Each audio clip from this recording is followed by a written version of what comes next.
তাহলে আমরা বুঝলাম 1 নম্বরে ঈমান বিশুদ্ধ করতে হবে। 2 নম্বর ইহতিসাব। আমি এবার শুধু পয়েন্ট গুলো বলে শেষ। 2 নম্বর ইহতিসাব। ইহতিসাব মানে তলাবান লিল আজরে, মানে একমাত্র আল্লাহর কাছ থেকে এর সওয়াব ফজিলত পাওয়ার উদ্দেশ্য থাকবে, আর কারো কাছ থেকে কিছু পাওয়ার উদ্দেশ্য থাকবে না। এটা হলো 2 নম্বর কাজ।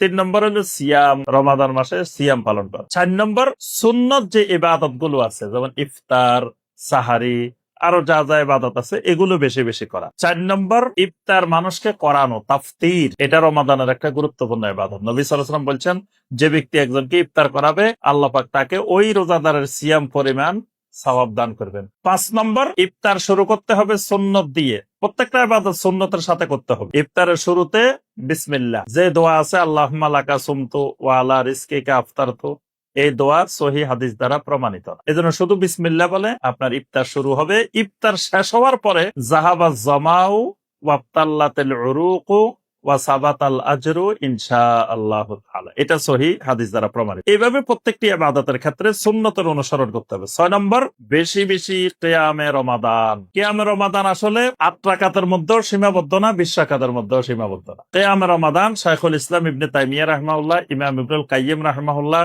শাইখ বিন বাজ রাহিমাহুল্লাহ, শাইখ উসাইমিন রাহিমাহুল্লাহ, ওনাদের সবার ফতোয়া হলো আপনি যতক্ষণ বেশি যত সময় দাঁড়ায় থাকতে পারেন তেলাওয়াত সূরা। 7 নম্বর যেহেতু কোরআন নাজিলের মাস, বেশি বেশি কোরআনে কারীম তেলাওয়াত করা, কোরআনের অর্থ বোঝা, কোরআনের তাফসির বোঝা, এটা এই রমাদানের গুরুত্বপূর্ণ আমল। যাদের কোরআন তেলাওয়াত শুদ্ধ নাই তারা রমাদান মাসে একজন আলেমের কাছে বা যার কোরআন শুদ্ধ আছে তার কাছে কিছু সময় দিয়ে কোরআনের তেলাওয়াতটা শুদ্ধ করে দিতে হবে। এটা রমাদানের করণীয় কাজ। 8 নম্বর করণীয় কাজ কাসরাতু যিকরিল্লাহি ওয়া দুআ, বেশি বেশি আল্লাহর জিকির করা, দোয়া করা, চুপচাপ বসে না থেকে সার্বক্ষণিক আল্লাহর জিকিরে থাকা, দোয়ায় থাকা। 9 নম্বর বেশি বেশি সদাকা করা, এটা সদাকার মাস, যাকাত আদায় করা এবং বেশি বেশি আল্লাহর রাস্তায় সদাকা করা। 10 নম্বর শেষ দশকে এতেকাব করা। নারী পুরুষ উভয় এতেকাব করতে পারবে, তবে উভয় মসজিদে করতে হবে। বাড়িতে মহিলারা এতেকাব করা এটা সহিহ কোন হাদিস দ্বারা প্রমাণিত না।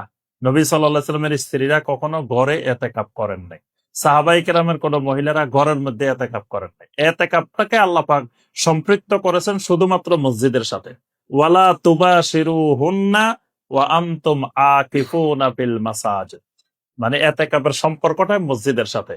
নারীরাও এতেকাবে থাকবে মসজিদে, যদি ব্যবস্থাপনা থাকে তাহলে মসজিদে থাকবে, ব্যবস্থাপনা না থাকলে থাকবে না। কিন্তু অনেকে ঘরের কোনায় এতেকাব করে, এই ঘরের এতেকাব করা এটা কোন হাদিস দ্বারা প্রমাণিত। 11 নম্বরে বেশি বেশি ইস্তেগফার করা, রমাদানের করণীয় আল্লাহর কাছে ইস্তেগফার করা, যেহেতু এটা মাগফিরাতের মাস। 12 নম্বর আপনার হালাল উপার্জনের দ্বারা জীবন নির্বাহ করা, কারণ হারাম উপার্জন হলে কোনো ইবাদত কোনো আমল আল্লাহর কাছে কবুল হবে না।